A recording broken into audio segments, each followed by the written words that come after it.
Sick. All right. Tom, tell people who you are, a little bit about yourself, and then we'll go from there.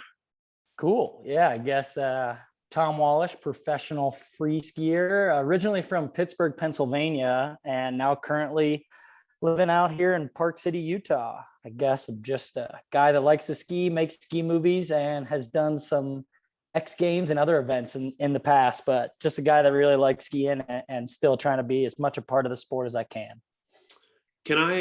I'm sure people have asked you this a bunch, but competing versus filming, where do you stand on that side of things? Because it's a big talking point now, right? Because people don't necessarily have to go and compete in order for people to find out about them, in order for them to be noticed, I guess, by brands. It's almost more important in a lot of ways to go and film a part and get it online. How do you feel about that, and how has it changed since you started? Yeah, I guess for me, one of the coolest things to see the last, decade or so is the advent of social media. And like, there's a lot of bad things about social, but it's so amazing with videos, online content, and social that now you really can live anywhere, be from any small mountain, get noticed online and make it as a professional skier. And I think that's really cool. And for me, historically, when I was competing, like I loved competing. I love both aspects. And some people really are competitive and really love to like try to compete with their friends in anything. And I was always that kid. So to go into slopestyle and big air and compete like that, I love. But more or less for me over the years, the only reason I liked it was because I got to travel to the world's best terrain parks and travel with friends and try to put together really great runs.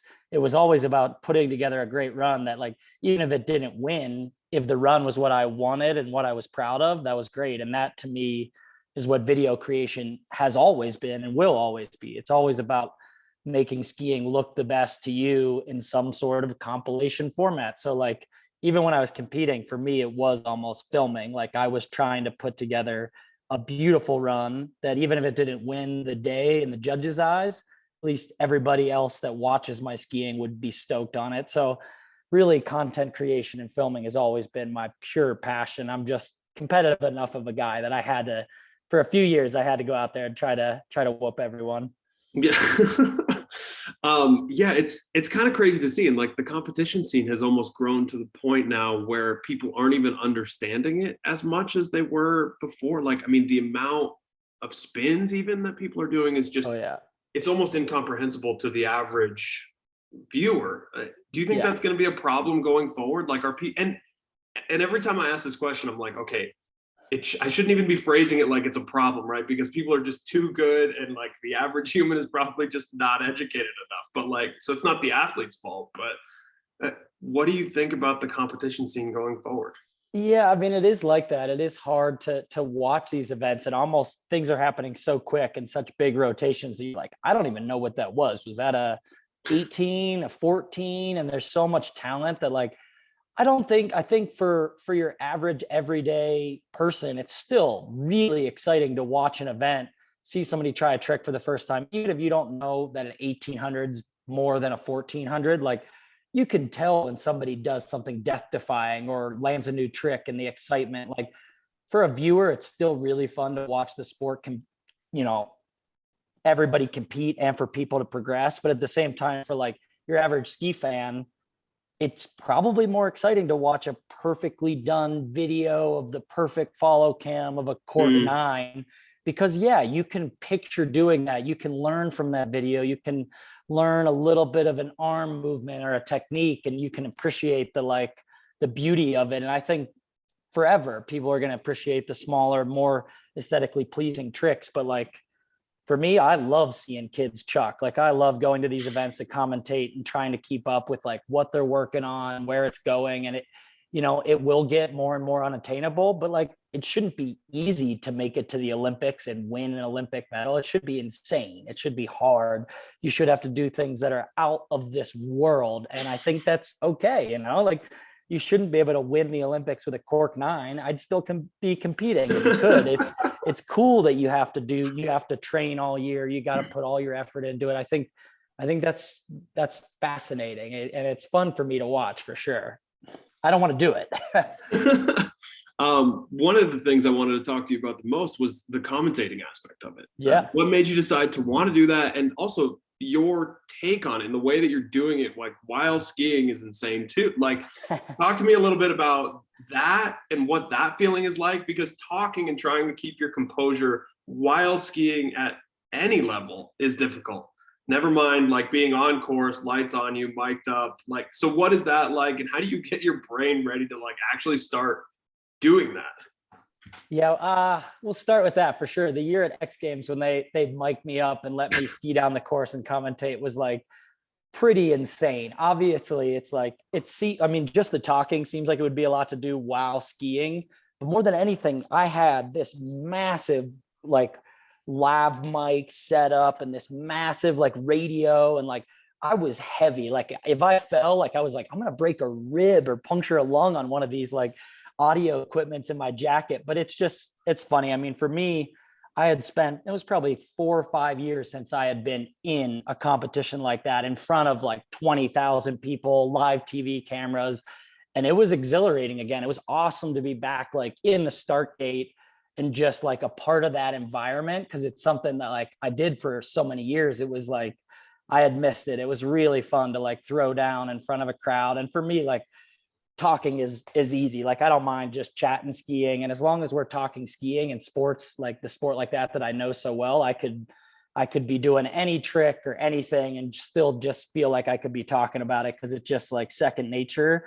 But it was definitely pretty funny. I mean, it was a total joke, and like the whole experience, we kept joking like if I were to fall, one of our big things as analysts and commentators is not to speculate on the injury, because you never know what somebody did, or you don't want to say they're okay and have them not be okay. But since it was me, I could speculate. Like if I fell and broke my arm, I'd be like, hey, I don't want to speculate, but I'm pretty sure, yep, it's a broken arm. No, we can guarantee it. He's touching it. It's a broken arm.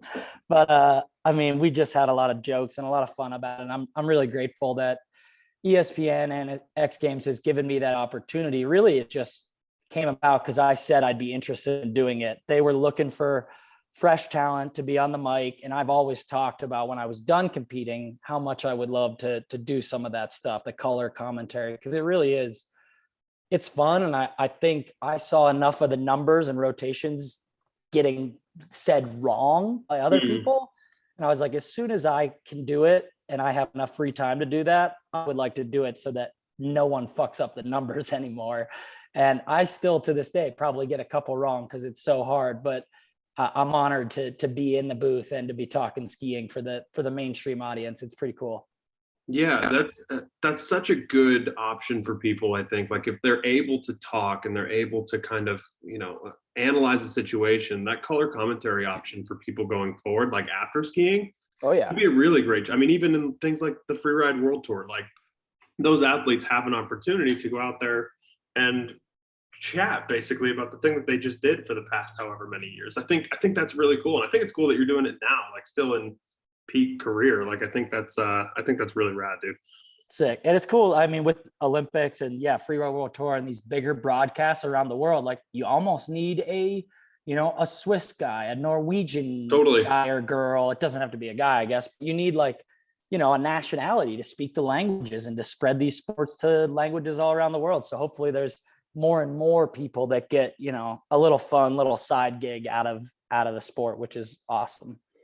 Yeah. Is that post career, is that kind of where you see yourself spending most of your time? Like, and I mean, skiing is one of those things that you can obviously do forever. Like you don't have to just stop. Like there's not a hard, in basketball, football, whatever, there's like, it seems to be, there's a hard age where people are just done. Skiing is like, okay, you get to your 40s and you're like, seems like that's kind of it. But then people just change the type of skiing that they start doing and they just progress in a different way. And it's always super impressive to see how people do that. But I guess I kind of want to know, like, what is your plan when that kind of starts to happen? Like when you get to the point in your career where you're like, okay, I don't necessarily want to be hitting rails. I don't necessarily want to be in the park. And actually I heard a bunch of rumblings about this Big Mountain Tom coming out in the spring of last year. So yeah, I guess, I mean, for me, I try not to look too far down the line. Obviously, yeah. I mean, I'll never leave this industry, the ski industry. I'll be working or doing something in some type of way for forever. And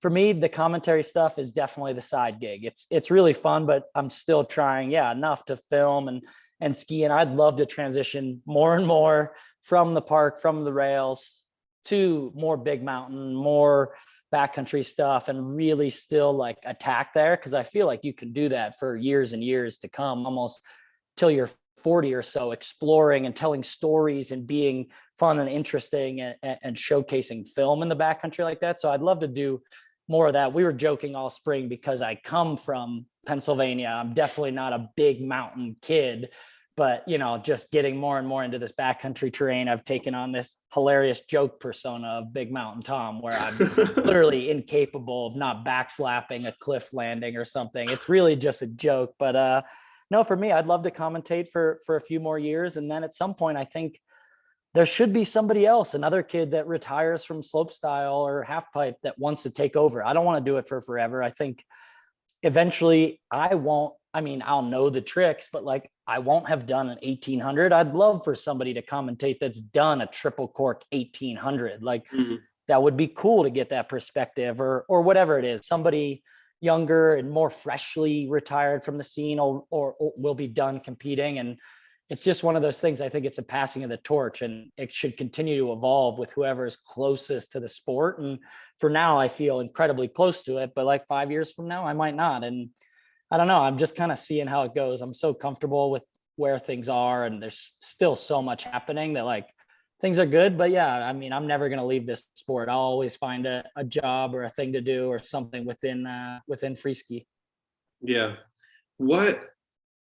You still spend a lot of time, it seems like, going back to Seven Springs and kind of like going back to your roots and making sure you're giving back to that community there. Why is that so important to you? Why is Seven Springs so important to you?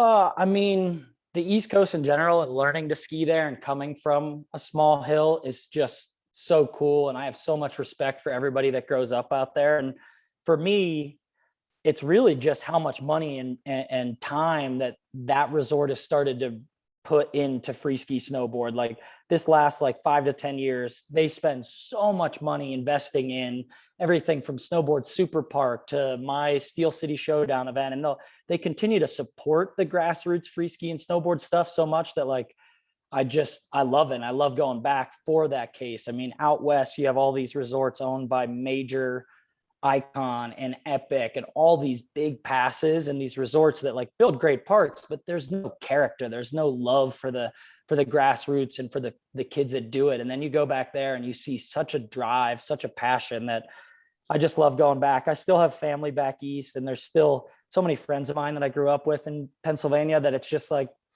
it's awesome going back every year. And now like as I get more and more free, in terms of schedule and stuff, I'm hoping to get back more and more. I mean, I love skiing POW, but like hitting rails in the rain with like young kids that are learning their first pretzel or something, like it's really cool to be a part of that scene. And like, as much as I want to be Big Mountain Tom, I'm never going to leave that rail, East Coast rail mentality. I'll be riding rope toes probably till the day I stop skiing, at least some of the year. So it's just cool to be a part of that environment back east. Yeah. Can I ask you what your thoughts are on those big passes, the big mount? Like, obviously, it's nice to hear that you value that grassroots stuff and that stuff is still really important to you, because so much so lately you're hearing more about Vail adding a new resort or Vail doing this, or now there's like some of the other resorts are adding like fast tracks to their offering. So you can like pay extra money, get to the front of the, like all this shit that they're adding to make this a more premium experience for certain types of people, but also like kind of just package everything together into one neat little kit. How do you feel about that? And do you think that's a good thing for the industry going forward? Yeah, it's such a tough question because honestly, I see pluses and minuses to everything. Like there's a huge benefit to the kid that's like Steve Stepp, who I grew up with, who skis at Round Top, and now their pass for their home resort also works at Park City, and they can come out and have the experience of a lifetime out here and then maybe change the course of their life. They'll go to college out West versus something else. Like the accessibility that the Epic and Icon and these major passes make for little resorts to have people have a chance to go somewhere else and ski for free on their same pass is like really cool. And at the same time, the country club mentality of fast tracks and VIP access and on slope lodging and all this stuff is just alienating people from our sport as well. It's like I see so many pluses and minuses for both. I mean, the grassroots resorts and the ones that like make snow and build a park no matter what, open as early as they can, close as late as they can. That's obviously cooler for park and cooler for us, but at the same time, those passes do make it affordable for like the college kid. You can get X amount of resorts in your local area for $600 or something, where if you wanted to ski that many different places, you would have had to buy different passes. And it's like, it's hard for me to say I hate that, because it is cool. If I was in college, I would have got one of those and gone. You could go to a resort with a good park and a resort with good all mountain terrain and become a well-rounded skier, rather than choosing and picking and choosing those like types of skiing you want to do. But it's just like, it's hard to be a fan of like the whole push for country club and exclusivity, and just so much of this like build is toward more and more people, more and more skier visits, and just like less of that like hometown experience that you get. So, you know, I'm jammed right in the middle there. There's got to be a cap on it, right? Like, I mean, they can't just keep doing that forever. And I think the accessibility aspect of it is really nice. Like, I think it's an important part of it, because I was talking about this with somebody the other day, and I'm just like, I want to hate it so bad, but it makes it so cheap. Yeah. To go to these resorts that a single pass would be almost as much as, you know, the whole Epic kit, you know?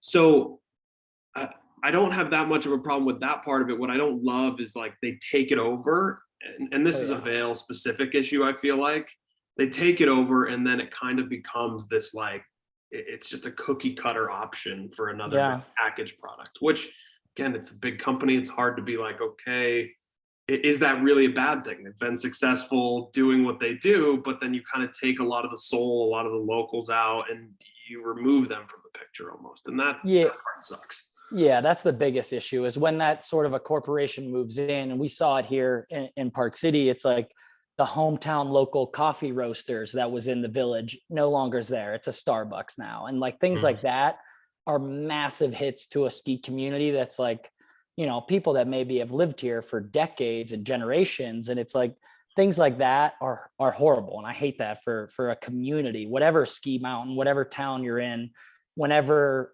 brands are being repositioned and there's, you know, local clothing stores and local coffee shops are being replaced by the Lululemons and Starbucks and all this stuff. I mean, that sucks. And that's really sad to see. But then that accessibility, I mean, of that pass is pretty cool. The only thing it doesn't allow is for that day ticket user. So there's just not enough of these. Like, we need you know, the ski resort in Denver, what's that tiny little hill where they love Ruby Hill or wherever, where they have like snow in the winter. We need like more accessible, just like, where's the beginner hill where it costs $10 just to learn how to like ski? You don't want to pay $160 to try skiing. What if you hate it? If you hate it, that's fine. You don't have to do it, but you shouldn't have to pay $160 just to go out for an hour on a magic carpet. Like, these mega resorts are fine for the skiers that know how to ski and want to take advantage of that pass option. But like, we need way more local resorts to just introduce the sport to kids, from inner city youth to underprivileged kids of any kind that can't afford that $160. Like, where's the accessibility just to try an old pair of shitty demo skis and just go down the hill and see if you even like that momentum or that motion? And I don't know, it's just not accessible to new skiers. Yeah, for real. Like, it honestly, like, you don't get good at skiing in one day, right? No. Like, you need multiple days, like, it just alienates so many people from the sport, because you have to think about it. Like, you want the industry to grow, you need new people in it. You need new people in it. They have to come from somewhere, right? Why would somebody pick skiing over a basketball, over a soccer, when it costs nothing to do that? And you're like, oh, here's this sport where It costs a shit ton of money. It's hard to get to. It's cold. There's like so many barriers already in this industry that to add more seems crazy to me. Yeah, I mean, so many. It's got to be the least accessible, least obtainable sport to look at. But like, it doesn't have to be. That doesn't have. You could. I mean, Yeah. you don't have to have brand new line skis. What if Target sold really terrible skis that you could just try? Like, Yeah. it's not necessarily a good thing, but like, you can't just only have world-class products, world-class resorts. Like, all the marketing can't be for like the best experience. Like, what about having just like a mediocre experience and saving a Right. couple bucks to introduce one person to the sport? Yeah. That's good to hear. I feel like skiing and professional skiers a lot of times too are like this, where you'll talk to them and you're like, oh, here's the gear you kind of have to have. Like, we don't necessarily want those. Like, the beginner stuff is, it's junk kind of, right? Like, you hear that thrown around a lot, and it's not true. It's junk for somebody who's ripping, but it's not junk for somebody who's starting. It's the perfect product for a lot of those kids. So, and it's designed for that as well. So I don't know. It's a tough topic for sure. Yeah, I mean, I think the fear is obviously like, you sell a terrible product at a cheap price and you are undercutting the ski companies that work to make quality stuff. But like, at some point, there needs to be an accessibility option or a way to get used product in the hands of kids that can't afford it. Like, there needs to be some way to make it more affordable at the entry level, because it is so hard of a sport to enter into if you're not born into a white middle class East Coast family that like takes you skiing on the weekends. Like, if you know, it's just so entitled that we need to make it more accessible if we ever want this sport to grow and diversify and be any more like inclusive. It just needs to be more affordable.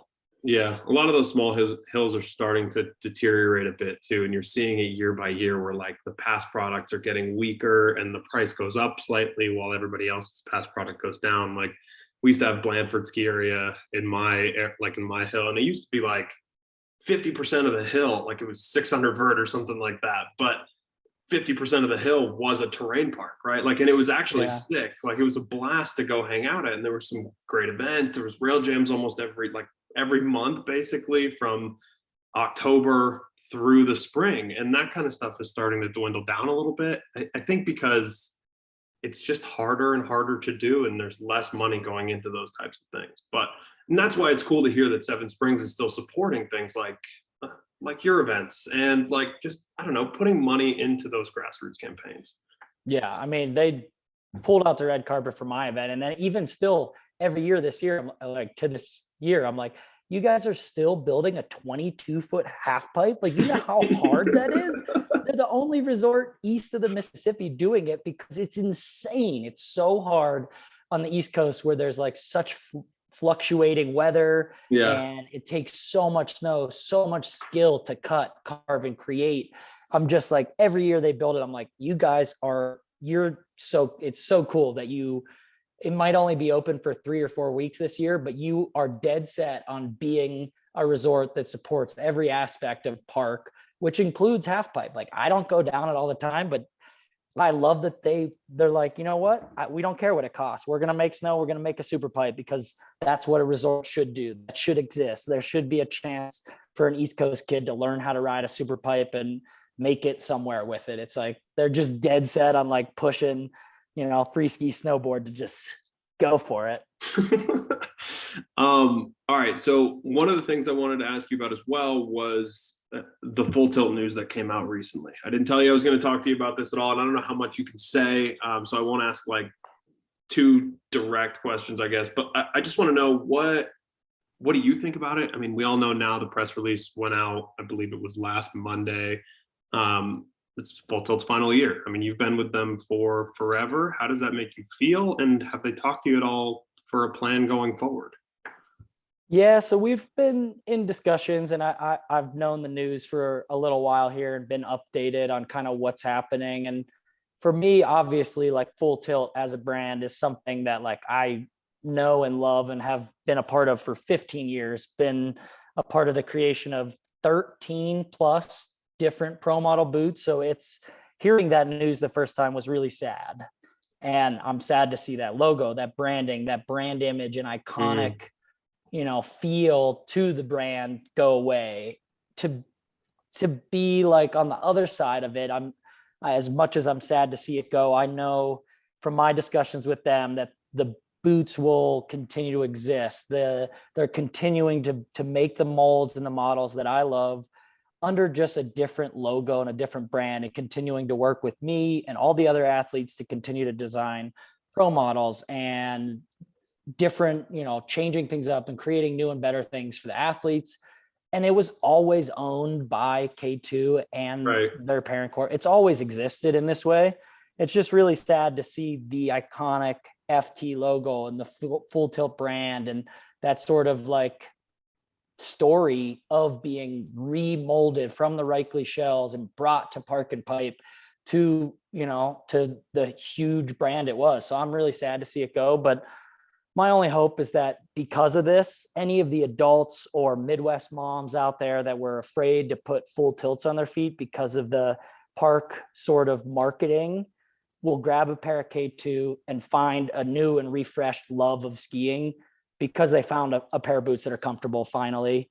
And if that's what it takes, if they just never would have bought full tilt because they're not Park or whatever, then hopefully that's the upside, is that we at least see more of these comfortable, amazing boots put onto feet, and people therefore like skiing more or stay out longer. I don't know. I'm trying to be optimistic about this because obviously it's really sad for me. I mean, I can't even imagine like not designing a full tilt boot because it's literally been well over a decade. I just like, it's crazy to think, and I'm still working on a boot, and going into the next season, there will be a K2 boot. So there's a lot to look forward to, but it's just, it's sad to see the FT brand go away. Yeah, that was one of the big concerns when that news broke, was like, okay, Full Tilt has one of the best athlete teams out there. What happens to all of you guys? So I guess it's good to hear that you guys have talked, obviously, and that was actually at the front of their minds when they made this decision. Yeah, and I think, I can't speak for the brand on every athlete or how it'll all work out, but like that it's such even the K2 brand behind them is athlete centric, and they've cared about these people for years. I think they're willing to work and do anything they can to maintain this great relationship with Free Ski.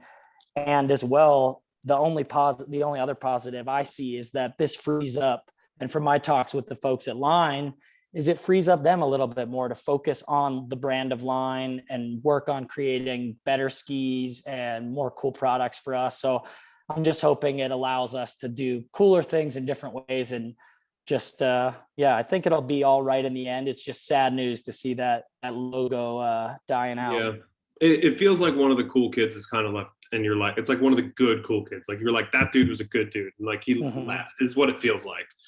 True. And I don't know, it's hard for me because as a boot fitter and as somebody who works in a shop, K2's boot segment is their fastest growing segment right now. And it's like one of the easiest boots to sell on a ski wall because it fits so well, right? And they're doing a lot of really smart things when it comes to engineering these new boots. And there's a lot of benefit there, right? I haven't seen the new Full Tilt K2, whatever they're going to call it. Yeah. But it's, I'm imagining it's going to be really good. It's like you said, it's a little bit of a bummer in some ways.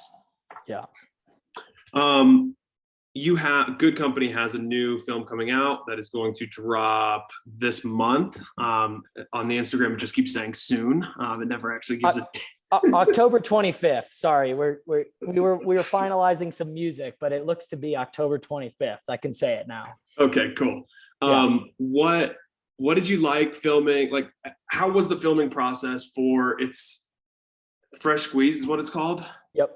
Yeah. How was the filming process? What was filming this one like? What did you enjoy about it? Yeah, I guess, this was, I'd probably say this every year we make a movie, but honestly, one of the most fun ones we've shot yet. Cause really it was, and the whole theme of Fresh Squeeze is, if life gives you lemons, make lemonade, the classic age old saying. And really it was, with COVID, we couldn't travel to chase snow. You couldn't go to Canada. You couldn't go to Europe. We couldn't film exactly all the type of skiing we would have wanted in a normal year. So really we just decided to make the best of everything and go out with some fun friends and just have fun and do what we could. So for us, that meant filming more urban than I probably would have, because it was the one thing that, like, with COVID, we could travel and go do.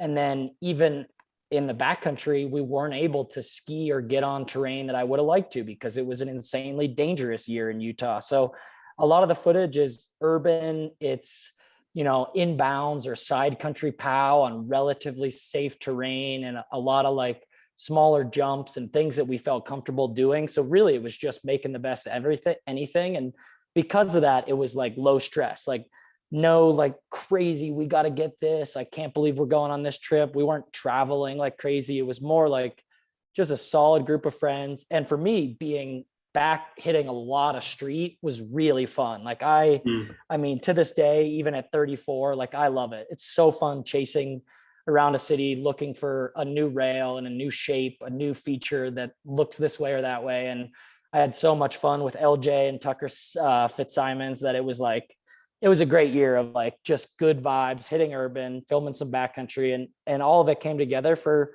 what I think is one of our most well-rounded projects to date. It's got a little bit of every aspect of skiing. Okay. How do you still feel good at 34 hitting street? Like, how is your body held up this well? I don't know. I guess it's just being smart about it, really. Like for me, I've had enough injuries, but rehabbing from them well. And then like when you hit street, I can't do the same thing I used to do. I can't find a double kink and hike it 120 times trying some tech trick. I just can't. It's more for me like, what I've never done, and thinking of like a weird creative thing I've never done that I've always wanted to try, and then slowly finding a feature for it. And it's really about just being smarter and being not necessarily more creative, but more particular about what you hit. And I am sore and beat up, and me and LJ were making jokes this entire season because we're skiing with Tucker, who's 22, 23. We're both 33, 34. And we're like, no, you shovel, dude. I'm done shoveling. You hit it first, man. Like, we're so old. Like, you're so lucky, Tucker. It's so easy. Hit it again. Like, just being like really funny about it. But it is like, I mean, LJ's another one of those guys where I don't think he'd ever stop unless he had to, because he's just got so much hustle and gung-ho and so much like positive attitude that, like, I mean, you get us together and both of us are just like very, very, we got to go get it kind of people. And even being a bit sore, you just wake up every day and try to find something hopefully not that dangerous to do. And there's nothing that you're doing off season that's like, because I feel like more and more lately people have talked about their preseason prep, like, and what they do fitness wise, especially like, I mean, Johnny Collinson has a fucking like P90X video basically. Exactly. Like, he sounds like it's amazing, but his Instagram, he hasn't had a shirt on his Instagram in decades. God, why would he? That dude will get paid for like just wandering around his house, I think. Like, it's crazy. I mean, obviously that's definitely a part of it. Like when I was, say, 10 years ago, before I ever had an injury, there's no way I would pick up a weight. Like I was never a gym kid, and I'm not a gym kid now, but I definitely, like, I have at my house weights, bands, bench, bike, a bunch of stuff. And I do a lot of preseason training, from, a lot of different weight and band work to running and biking, a lot more cardio and build than I used to. But really, like, it helps. That stuff all just helps prevent injury and helps me feel better going into the season. But like, it's more just what you ski, how you choose to ski, and how you take your rest days. For me, like, I used to, thinking about it years ago, like there was a year I competed in every event, filmed like 4 different movie segments, never was at home, never took a day off, skied every single day. And like, that's how I got to where I was. But like, I physically can't do that anymore. I'm taking recovery days, I'm biking, I'm stretching, I'm icing throughout the winter. It's just the sport of skiing. As much as you prepare for it, you're still going to knuckle a jump, and there's nothing you can do. Your heels are going to be bruised. Your legs are going to be sore. Like, I don't care how many squats you did on the off season, your feet are going to hurt. You knuckled the jump. Too bad. Like, it's just what it is. Or like, maybe you'll air off some closeout to flat. Like, there's no way to prevent that you're going to be sore.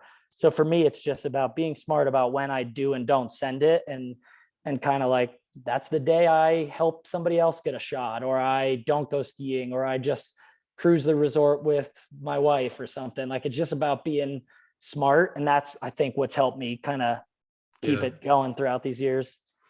Awesome.